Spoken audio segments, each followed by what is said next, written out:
Praise the lord. హల్లెలూయా. దేవుని పరిశుద్ధ నామానికి మహిమ కలుగును గాక. క్రీస్తేస్తునందు నా ప్రియమైన దేవుని బిడ్డలైన మీ అందరికీ వందనాలు తెలియచేస్తున్నాను. ప్రియమైన దేవుని బిడ్డలారా, ఎలా ఉన్నారు? మన ప్రభు రక్షకుడు దేవుడు ఇంతవరకు మనల్ని తోడై ఉండి కాపాడి సంరక్షించి ఆయన మనల్ని బలపరిచి నడిపిస్తున్నందుకై మనం మానక కృతజ్ఞతాస్తుతి దేవునికి చెల్లించి ఆయన నామాన్ని గణపరచ బద్దులమై ఉన్నాం. ఆమేన్. హల్లెలూయా. ప్రియమైన దేవుని బిడ్డలారా, ఈ రోజున విశ్వాసపు విజయగాథ అన్న ఒక చిన్న మాట ద్వారా దేవుని యొక్క లేఖనంలో ఉండి కొన్ని మాటలు మనం ధ్యానించుకుందాం. ప్రభు నేర్పించిన ఆ విధానం ప్రార్థన చేయటం ఎలాగో శిష్యులు అడిగినప్పుడు ఆయన నేర్పించారు. అలాగే మీరు ప్రార్థన చేయనప్పుడల్లా ఏం చేయమన్నాడో కూడా ఈ విధంగా రాయబడింది. మీరు ప్రార్థన చేయనప్పుడల్లా మీరు అడిగిన వాటిని పొంది ఉన్నామని నమ్మండి అని నేర్పించాడు ప్రభు. పొంది ఉన్నామని నమ్మండి. మనం అడుగుతున్నాం, వాటిని పొంది ఉన్నామని నమ్మాలి. ప్రభా, నాకు ఈ విధంగా ఆహారం కావాలి అని ప్రార్థన చేశావు. పొంది ఉన్నాను, ఆమెన్ ప్రభా, నేను పొందాను, నీకు వందనాలయ్యా అని చెప్పాలి. ఏది నీ యొద్దకు రాకమునిపే నేను పొందానయ్యా అని చెప్పాలి. నా ప్రియమైన దేవుని బిడ్డలారా, అలాగే ఒకవేళ వస్త్రాలు కావాలి నీకు, నాకు ప్రభా వస్త్రాలు కావాలి నువ్వు ప్రార్థన చేశావు. ప్రార్థన చేసిన తర్వాత ముగింపులో ఏమనాలంటే, ప్రభా నేను అడిగినటువంటి వస్త్రాలు నువ్వు నాకు ఇచ్చావు అని నేను నమ్ముతున్నాను ప్రభా, నీకు వందనాలయ్యా అని ఆయనకి కృతజ్ఞతాస్తుతి చెల్లించాలి. విశ్వాసపు విజయగాథలో యేసయ్య కూడా ఆ మార్గాల్లో నడిపించబడిన విషయాన్ని మనం గుర్తించవచ్చు. చూడండి, ఒక 3 రోజుల పాటు ఆయన అనేక మందికి ఆయన వాక్యాన్ని చెప్పాడు. ఆ తర్వాత 3 రోజులకి ముగింపులో వాళ్ళని పంపించే సమయంలో శిష్యులను అడిగారు, మీరు వీరికి భోజనం పెట్టండి. ఇప్పుడు వాళ్ళు అన్నారు, ఇంతమందికి ఎక్కడి నుంచి తేవాలి, ఎంత ఖర్చు అవుతుంది, ఎక్కడుంది మన దగ్గర, ఇంతమందికి చేయగలమా అని. అప్పుడు ప్రభు, మీ దగ్గర ఏమైనా ఉందా, వెళ్ళి విచారించండి చూడండి అని అడిగినప్పుడు వాళ్ళు కనుగొని ఒక చిన్న పిల్లోడి దగ్గర 5 రొట్టెలు 2 చేపలు ఉన్నాయని ప్రభు దగ్గరికి దాన్ని తీసుకొచ్చారు. సో వెంటనే ప్రభు ఏం చేశాడు, వాటిని పట్టుకొని ఆకాశవైపు కనులెత్తి కృతజ్ఞతాస్తుతి చెల్లించి వాటిని విరిచి వాళ్ళకి ఇచ్చాడు. ఇది మీరు అందరికీ పంచండి అని అన్నాడు. సో వాళ్ళందరూ తినగా, కేవలం పురుషులే 5,000 మంది కదా, 5,000 మంది తినగా మిగిలిన ముక్కలను అన్నిటిని పోగు చేయడాన్ని ప్రభు చెప్పాడు. వారు పోగు చేసినప్పుడు 12 గంపలు నిండగా నింపారు అని ఉంది. 5 రొట్టెలు ఎక్కడ, 2 చేపలు ఎక్కడ, 5,000 మంది పురుషులు తినటం ఎక్కడ, ఇంకా 12 గంపల నిండా మిగిలాయి అని రాయబడి ఉంది. అంటే యేసు ప్రభు ఇవన్నీ జరిగిన తర్వాత దేవునికి కృతజ్ఞతాస్తుతి చెల్లించాడా అంటే కాదు. ఆయన తన దగ్గర ఉన్న వాటిని పట్టుకున్నప్పుడే కృతజ్ఞతాస్తుతి చెల్లించాడు. ప్రభువా తండ్రి, ఇవన్నీ కూడా ఇదిగో ఇక్కడున్న జన సమూహాలకు తినగా తృప్తి పొందగా మిగలాలి అన్నట్లుగా ఆయన కృతజ్ఞతాస్తుతి చెల్లించాడేమో. కృతజ్ఞతాస్తుతి అని మాత్రమే రాయబడింది. సో వాటిని గురించి తండ్రికి చేసిన కృతజ్ఞతాస్తుతులు ఏం చేసేవి, ఆ ఆహారము వారికి సమృద్ధి అయింది, మిగిలింది 12 గంపలు నిండాయి అని కూడా రాయబడింది. దేవుని బిడ్డలారా, మన జీవితంలో కూడా అలాగా మనం వేటినైతే అడుగుతున్నామో వాటన్నిటిని పొంది ఉన్నాము అని మనం నమ్మాలి. ఆ విధంగా నమ్మినప్పుడే మనం అనుభవించగలం, వాటిని మనం పొందుకొని అనేకులకి సాక్ష్యంగా నిలవగలం. దేవునికి మహిమ కలుగును గాక. ఆమేన్. హల్లెలూయా. సో ఈ రోజు నన్ను వ్యక్తిగత జీవితంలో గమనించాలి. విశ్వాసంలో అడుగుతున్నాను, ప్రార్థన చేస్తున్నాను, దేవా నాకు అది చేయి ఇది చేయి అంటున్నాను, కానీ ఇంకా నాకేం కాలేదు అన్నట్లుగా నువ్వు ఆలోచిస్తే నువ్వేమీ పొందుకోలేవు. నా భర్త మారలేదు అని అంటూనే ఉంటావు. నువ్వు ప్రార్థన చేసేటప్పుడు ప్రభా నా భర్తను మార్చేయ అంటుంటావు. ఆ తర్వాత అయిపోయిన తర్వాత నాకు తెలిసి వీడు ఎందుకు మారుతాడు అని నేనోడితే నువ్వు అంటుంటావు. అప్పుడు ఏమవుతుంది, ప్రభా నా భర్తను మార్చావు, నీకు స్తోత్రం. నీ భర్త మారలేదు, వాస్తవంగా త్రాగుబోతే, వాస్తవంగా తిరుగుబోతాడే, వాస్తవంగా దొంగే, అబద్ధికుడే, కానీ నువ్వు ఏం చేస్తున్నావు? దేవా నా భర్తను మార్చు మార్చు మార్చు అని ప్రార్థన చేసి ముగింపులో నువ్వు నా భర్తను మార్చావందుకు నీకు కృతజ్ఞతాస్తుతి చెల్లిస్తున్నానని నువ్వు విశ్వాసంతో దేవుని గణపరచడం ప్రారంభిస్తే నిశ్చయముగా నీ కంటికి ఈ రోజున నీ భర్త యథాస్థితిలో ఉండొచ్చు, కానీ నీవు ఆయన సన్నిధిలో చేసిన విన్నపం ప్రార్థన, నువ్వు ప్రార్థన చేసినవన్నీ పొంది ఉన్నావన్న కృతజ్ఞత అర్పణను ఆయనకి చెల్లించి ఉన్నావు కనుక ఆ పరిస్థితులన్నిటినీ తండ్రి చూస్తూ చూస్తూ చూస్తూ ఓ రోజున తప్పకుండా నీవు కోరుకున్నట్లుగా నీ భర్త జీవితంలో గొప్ప మార్పు వస్తుంది.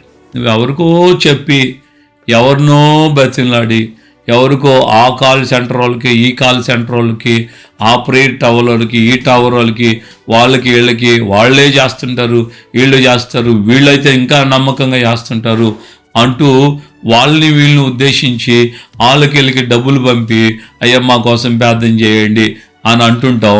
ఇక్కడేమో ఆదిలోనే అంశపాదు అన్నట్లుగా ఇక్కడేమో నీ నోట్లో నుండి నీకేం వస్తుందంటే నాకు తెలిసి ఎవడేం ప్రార్థన చేసినా మా వాడు నా భర్త నా మొగుడు మారడు, మావాడు మారడు, ఈడు మారుతాడా అని ఇంకొంతమంది తెగింపుతో ఈ పనికి మనవాడు మారడు, నా కొడుకు మారడు, నా కూతురు మారదు, నా ఇంటోళ్ళు మారరు, వీళ్ళే ఫిక్స్.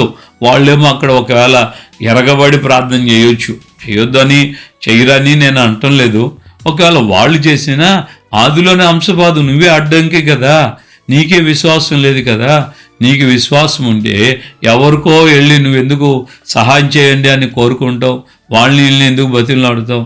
చూడండి, 12 సంవత్సరాల రక్తస్రావంతో బాధపడిన ఆ స్త్రీకి ఎవరో వచ్చి సహాయం చేయలేదు, ఎవరో ఆమె విశ్వాసాన్ని మోసుకుంటే యేసు ప్రభు దగ్గరికి వెళ్ళలేదు.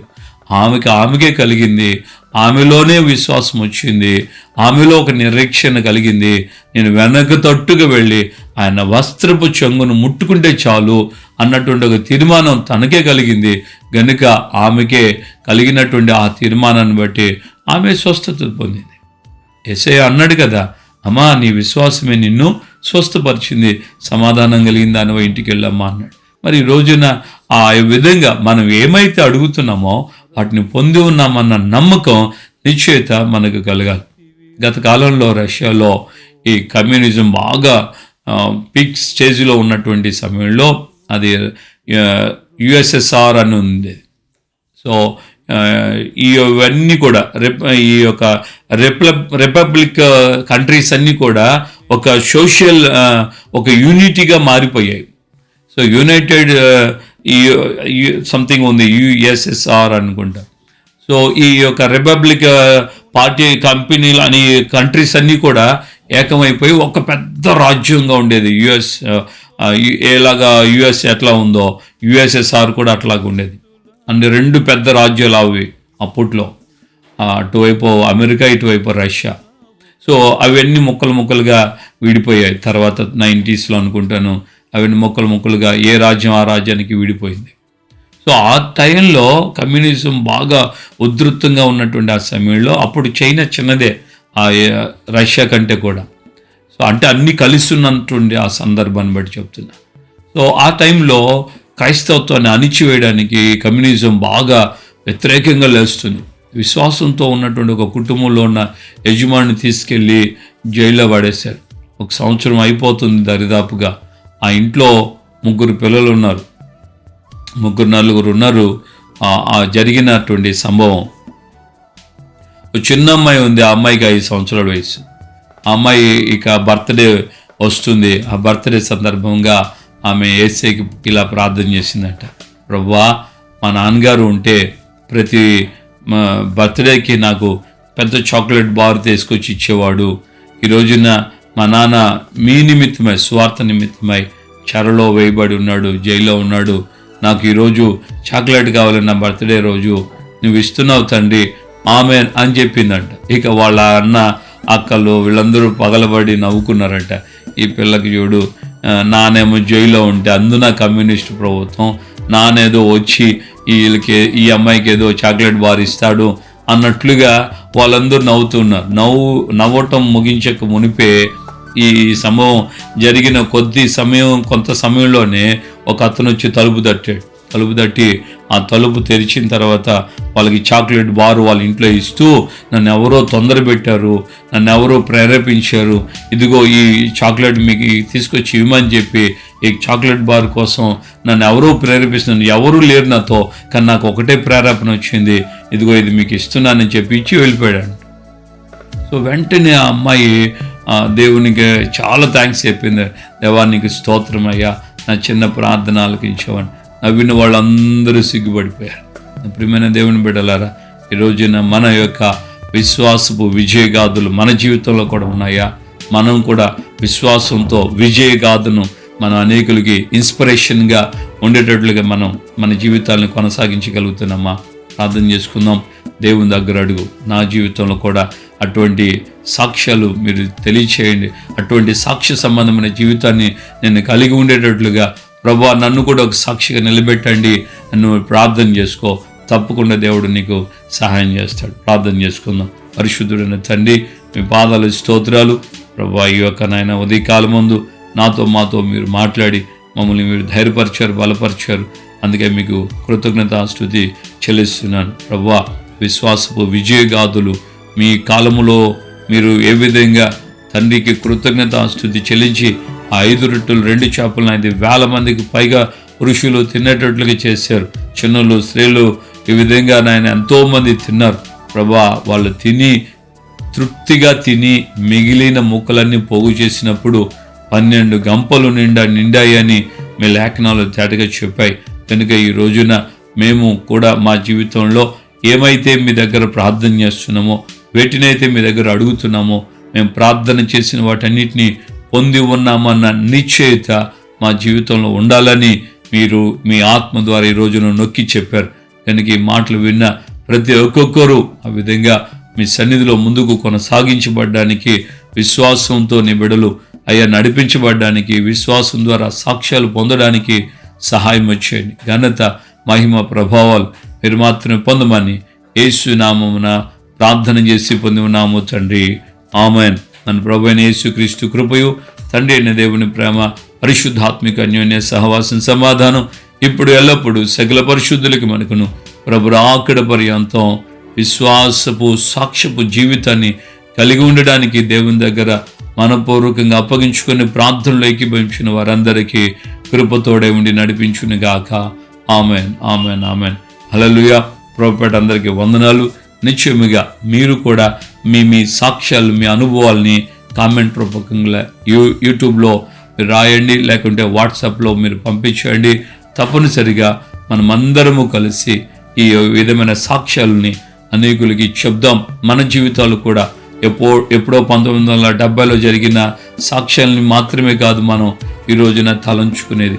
ఈ రోజు కూడా యేసుక్రీస్తు సజీవుడు గనుక వింటున్న నీవు కూడా తప్పకుండా నీవు విశ్వాసం ద్వారా, ఒకవేళ ఈ వాక్యాల ద్వారా కాదు, నీ వ్యక్తిగతంగా ప్రార్థనాపూర్వకంగా విశ్వాసంతో నువ్వేమైతే పొందుకున్నావో, ఆరోగ్య విషయం కానీ, ఆర్థిక విషయాలు కానీ, చదువు విషయాలు కానీ, వివాహాల విషయం కానీ, ఏదైనా సరే వాటన్నిటి విషయమై దేవునికి మహిమ కలిగినట్లుగా మాకు మీరు షేర్ చేసినట్లయితే మీ సాక్ష్యాలను కూడా మేము ఈ విధంగా అనేకులకి ఆశీర్వాదకరంగా ఉండేటట్లుగా దాన్ని కూడా మేము ప్రచురించడానికి వీలవుతుంది.